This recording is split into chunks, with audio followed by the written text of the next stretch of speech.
निवडणुकीचा प्रचार जोरात सुरू आहे. मात्र प्रचारात महत्त्वाची गोष्ट असते म्हणजे प्रचार साहित्य.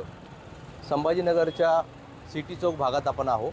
गेल्या अनेक वर्षांपासून संभाजीनगर जिल्हा, शहर या जिल्ह्यात होणाऱ्या प्रत्येक निवडणुकीत हे बोराजी झेंडावाले यांचं एक महत्त्वाचं शहरातील दुकान समजलं जातं, जे हे सगळे साहित्य पुरवत असतात.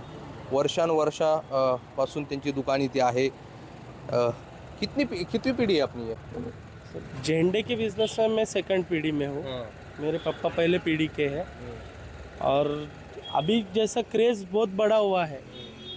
और पहले कैसा रहता था, पहले पार्टी ऑफिस से कुछ सामान नहीं आता था कार्यकर्ताओं को, तो तब खरीदी ज़्यादा होती थी। अभी खरीदी घट गई है। अभी कैसा ऐसा पक्ष तो बढ़ गए, 6 पक्ष हो गए। पक्ष बढ़ गए, पर पार्टी ऑफिस से सामान बहुत ज़्यादा आता है ना।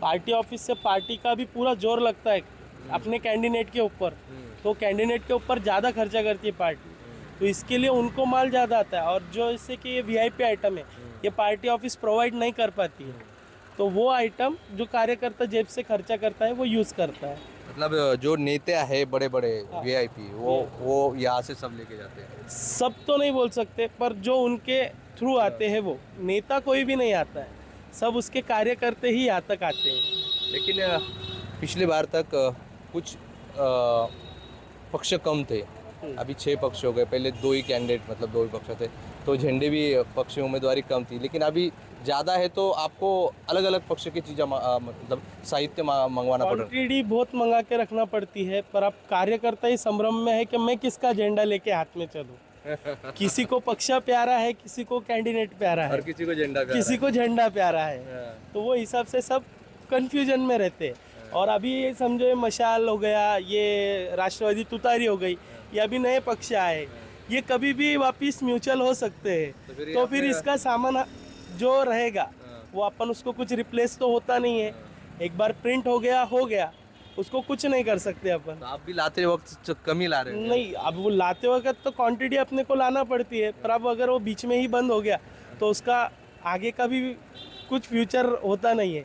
जैसे कि आज से 10 साल मतलब पहले मन से नेता का भरोसा नहीं है, वो कब कौन से पार्टी में जाएगा, तो वैसा ये चिन्ह का भी भरोसा नहीं। जैसे कि 10 साल पहले अपना मनसे का जो था वो 3 कलर का झंडा था, अभी उनका सिर्फ सिंगल ऑरेंज कलर का हो गया है।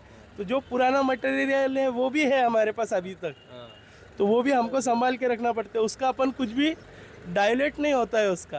अच्छा, चलो हमें ये बताइए ज़रा कि अभी आपके पास जो रुमाल है, ये साहित्य, तो ये कैसे कैसे वैरायटी के हैं, कहाँ से आते हैं, इसमें वीआईपी कौन से है, ज़रा थोड़ा सा बताइए। इसमें ये आएगा, एक सैटिन क्वालिटी आती है, ये सिल्क वाला आता है, मीडियम रेंज का आता है।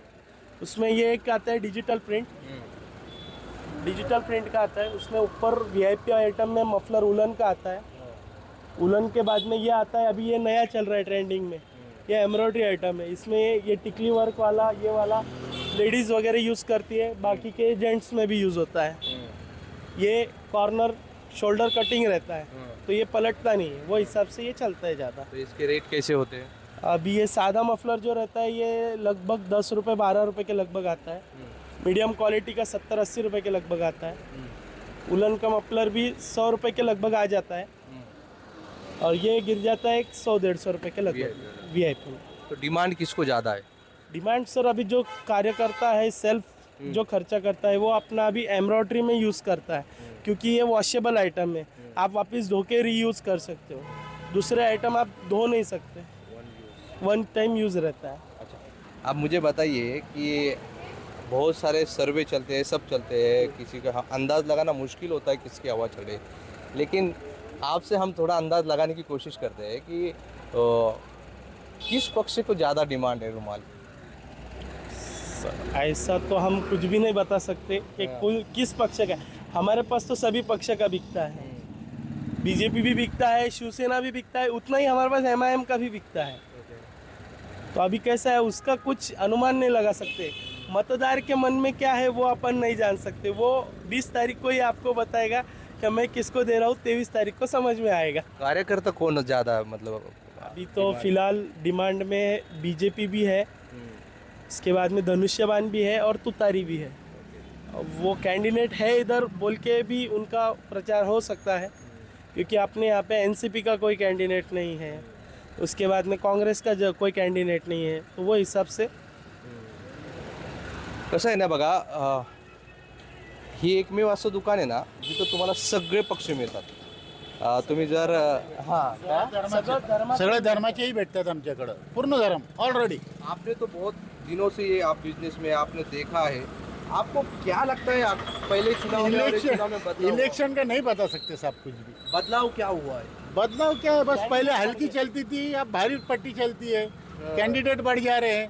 पहले गिनती के 3-4 खड़ रहते थे, अब 22-22, 23-23 खड़ रहे हैं. बाकी और क्या बता सकते आप. अब ये देखो, ये कैंडिडेट वाले, ये प्रिंट करके लेना पड़ती है इनको सब. ओके. ये एक हो गए, ये एक हो गए.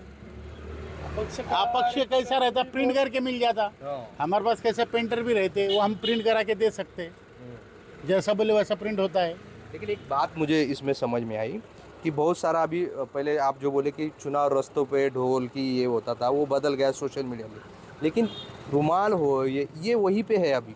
अभी जहाँ की वहीं है, जहाँ की वहीं है वो, ऐसी कोई बात नहीं. क्योंकि उसके बगैर प्रचार नहीं होता. हाँ, प्रचार को पहले झंडे ज़्यादा चलते थे, अब रुमाल ज़्यादा चलते.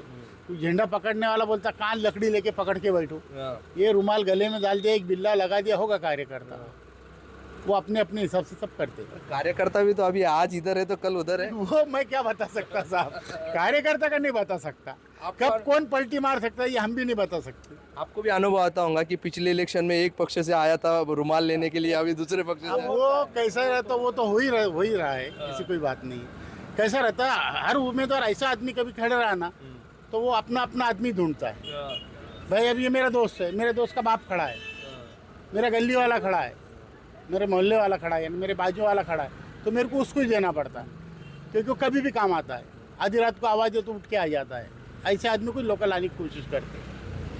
नक्कीच या सगळ्या राजकारणाचा परिणाम बघा, हे पक्ष फोडाफाडी वगैरे जसं कार्यकर्ता संभ्रमात आहे ना, तसे झेंडेवाले पण संभ्रमात आहे.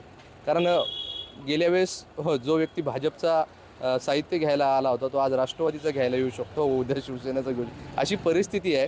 आणि झेंडेही एवढे झाले की आता त्यांना अधिकचा लावायला जागा नाही म्हणतात ते, म्हणजे एवढे पक्ष एवढे झाले, चिन्ह एवढे झाले. पण आता हे सगळे चिन्ह आपल्याला इथे पाहायला मिळत आहे. मात्र खरी सत्ता कुणाची येणार आणि कुणाचा झेंडा विधानसभेवर फडकणार हे 23 तारखेला निकालानंतर कळेल. तोपर्यंत प्रचार सुरू आहे आणि प्रचारात झेंड्यांची देखील विक्री सुरू आहे. व्हिडिओ जर्नलिस्ट कपिल जाधवसह मोहसिन शेख, NDTV, छत्रपती संभाजीनगर.